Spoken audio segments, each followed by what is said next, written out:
GM. So I'm Arnold, co-founder of Sphere. We got our start on Solana way back doing crypto payments. And what I'd like to talk to you about today are some of the lessons that we've learned building a payments company. You usually ask people what they're bullish on for real-world use cases within crypto, and they'll tell you payments. And that was me too, until I decided to build a crypto payments company. Then you start to run into some obstacles, which I like to call great filters, that show you why getting money in and out of chains today is extremely hard. Today we work with a lot of amazing Solana companies, Helios, Helium, Squads, Latitude, list goes on. But over the last year, a lot of our focus has been in cross-border payments, especially in emerging markets, where through happenstance, the DNA of the team really concentrated when crypto is down bad. We do orchestration. We're essentially a money transmission aggregator and really get into the low level of bank messaging.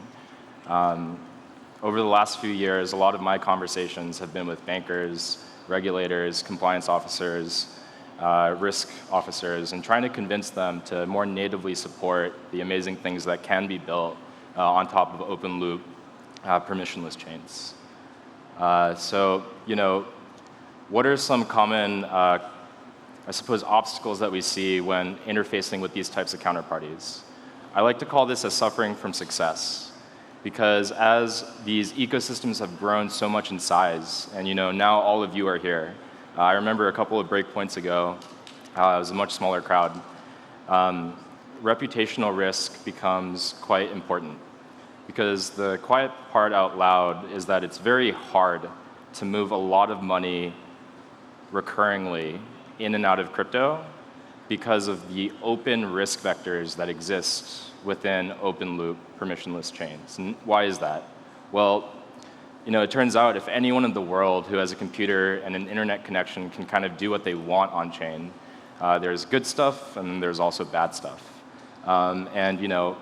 It's a separate question of philosophy of what you define as good or bad. What I will say is that there is a category of activity that is considered higher risk because you don't know who you're interacting with, who is building your block, who is confirming your transactions, who are you paying fees to, who is interacting with your account and sending you coins. When it comes to the Bank Secrecy Act, this law that has driven money laundering and counter-terrorist financing principles across many different countries, this notion of risk starts to really matter. People make up trilemmas without formal proof, so I'll give you another one, which is between regulators, blockchains, and banks. It's really hard to get all three of these counterparties to give full approval on allowing you to move a ton of money in and out of crypto.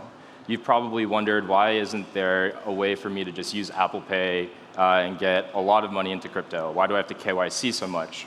Why are the auth rates so low?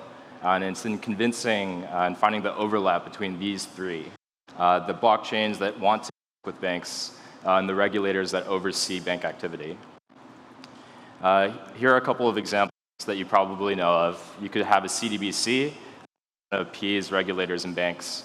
There are centralized exchanges like previously FTX that found a middle ground between regulators and blockchains, and older chains like Ripple that find a middle ground between blockchains and banks. Despite that, it's still really hard to move money in and out of crypto. Satoshi's original vision was a peer-to-peer payment system, and yet 8 billion people, how many use crypto? Today, I'm going to introduce a couple of key things that we think are part of the solution. Naturally, you want a very high-performance virtual machine. There's a ton of TPS in the world.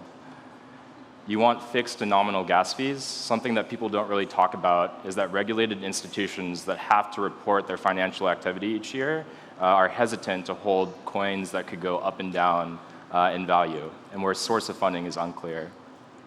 And the last is built-in privacy and compliance. This is the way that you make this technology truly interoperable with the fiat, with the real world. One analogy that we like to use in order to describe the system is a decentralized WISE, where you have local experts coming in from all different jurisdictions, regulated by different agencies in the world, and you give them a credibly neutral platform in order to find each other. That's one of the biggest headaches as a fintech, trying to service things that are happening on blockchains. So this is a QR code for what we'd like to publicly introduce today more formally, which is SphereNet. If you're a fintech in the crowd, you might have heard me talk about it. It's a way for us to bring us all together, leveraging the most performant distributed system that humanity has ever created, Solana virtual machine, in order to make it so that the users, the app builders who are trying to innovate in open finance, consumer apps, gaming, and so forth, now have a clear channel with the banks and the infrastructure that is required to really make this technology mainstream. If you're interested in contributing as a regulated institution, as a fintech, we'd love to talk. Some of the greatest challenges that we've seen can come down to language, culture, and in convincing foreign entities to really give you the best service possible without it taking a lot of time and money. So thanks for listening, and I hope that some of this was mildly interesting to you.